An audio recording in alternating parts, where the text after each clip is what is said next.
Bismillahirrahmanirrahim. Assalamualaikum warahmatullahi wabarakatuh. Alhamdulillahirabbil alamin. Alhamdulillahilladzi ja'ala syahra ramadana syahran mubaraka wa anzalallahu fihi al-Qur'an wa huwa syahrul azim.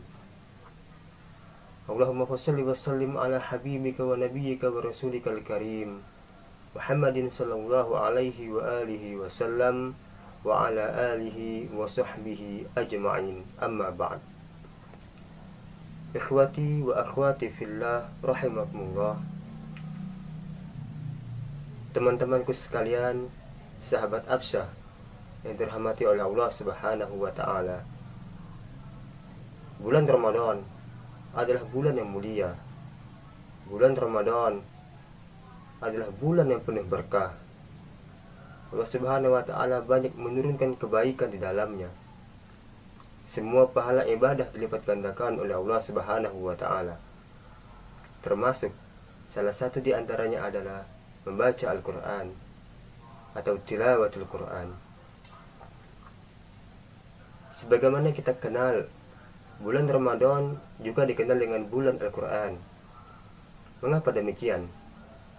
Karena Allah Subhanahu wa taala menurunkan Al-Qur'an pada bulan Ramadan. Sebagaimana firman Allah Subhanahu wa taala dalam Al-Qur'an, "Syahrul Ramadan alladzi unzila fihi al-Qur'an hudan lin-nasi wa bayyinatin minal huda wal furqan." Bulan Ramadan yang di dalamnya Allah turunkan Al-Qur'an, hudan lin-nas, sebagai petunjuk bagi manusia, wa bayyinatin minal huda, dan sebagai penjelasan-penjelasan dari petunjuk tersebut, wal furqan, dan sebagai pembeda antara yang hak dan batil. Maka dari itu, hendaknya kita manfaatkan bulan Ramadan ini, karena dengan membaca Al-Quran, dengan beribadah yang lainnya, Allah Subhanahu wa taala melipat gandakan semua pahala amal ibadah kita pada bulan Ramadan, bulan yang penuh berkah ini. Mari kita selalu berlomba dalam kebaikan. Firman Allah, "Fastabiqul khairat." Berlomba-lombalah kamu di dalam kebaikan. Dan salah satu di antaranya adalah berlomba-lomba untuk membaca Al-Quran. Dan marilah kita juga hendaknya selalu dekat dengan Al-Quran, menjadi sahabat Al-Quran. Nabi SAW pernah bersabda, "Iqra'ul Quran fa'innahu ya'ti yawmal qiyamati syafi'an li ashabihi." Bacalah Al-Quran, kata Nabi SAW, karena sesungguhnya ia akan datang pada hari kiamat sebagai penolong, pemberi syafaat bagi orang-orang yang gemar membacanya, bagi orang-orang yang gemar mempelajarinya, bagi orang-orang yang gemar mentadabburinya. Maka dari itu, hendaklah kita selalu memanfaatkan waktu luang kita untuk membaca Al-Quran. Ikhwati wa akhwati fillah rahimakumullah. Pernah ada pertanyaan yang datang kepada saya tentang bagaimana hukum membaca Al-Quran di saat kita sedang mengantuk berat. Nabi Shallallahu alaihi wasallam bersabda, "Idza qama ahadukum minal lail fasta'jama al-Qur'anu ala lisanihi falam yadri ma yaqul falyattaja'."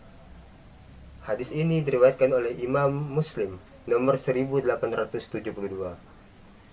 Artinya, apabila kalian bangun pada suatu malam sehingga bacaan Al-Qur'annya kacau disebabkan oleh rasa kantuk yang berat tadi, falam yadri ma yaqul, maka dia tidak tahu apa yang dia baca, dia tidak tahu apa yang dia katakan, falyattaja', maka hendaklah dia tidur. Hadis riwayat Muslim. Dari hadis ini, maka kita mendapatkan jawaban. Kita dapat menyimpulkan bahwa apabila pada malam hari kita sedang membaca Al-Quran, dan pada saat yang bersamaan kita dilanda oleh rasa kantuk yang sangat berat, maka ada dua solusi yang bisa kita kerjakan.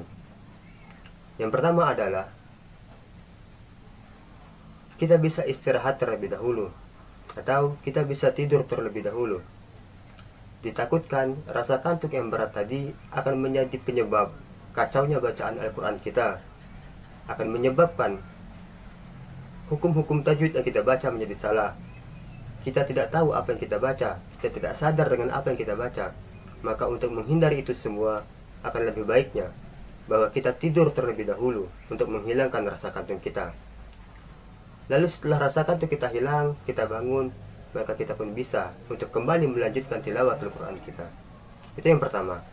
Kemudian solusi yang kedua adalah apabila rasa kantuk sudah sangat kita rasakan ketika kita sedang membaca Al-Quran, kita bisa mengambil air wudhu terlebih dahulu.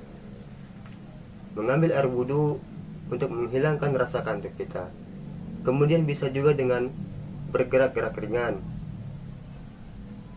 Apapun caranya bisa kita lakukan untuk menghilangkan rasa kantuk kita. Ketahuilah bahwa hal itu jauh lebih baik daripada kita meneruskan baca Al-Quran kita. Akan tetapi yang terjadi adalah kita tidak menyadari bahwa apa yang kita baca menjadi salah. Kita tidak menyadari bahwa bacaan Al-Quran kita menjadi kacau. Maka untuk menghindari itu semua, maka akan lebih baik jika kita mengerjakan terlebih dahulu dua solusi tadi. Kemudian setelah rasa kantuk tersebut hilang, maka kita bisa melanjutkan bacaan Al-Quran kita. Ikhwati wa akhwati fillah rahimakumullah. Mungkin hanya itu yang dapat saya sampaikan. Semoga bermanfaat dan semoga Allah Subhanahu wa taala menjadikan kita ahlul Quran, menjadikan kita sahabat Al-Quran, dekat dengan Al-Quran, selalu membaca Al-Quran, mempelajari Al-Quran dan mentadabburi Al-Quran. Dan semoga Allah Subhanahu wa taala selalu mengumpulkan kita bersama orang-orang yang soleh. Amin. Allahumma amin.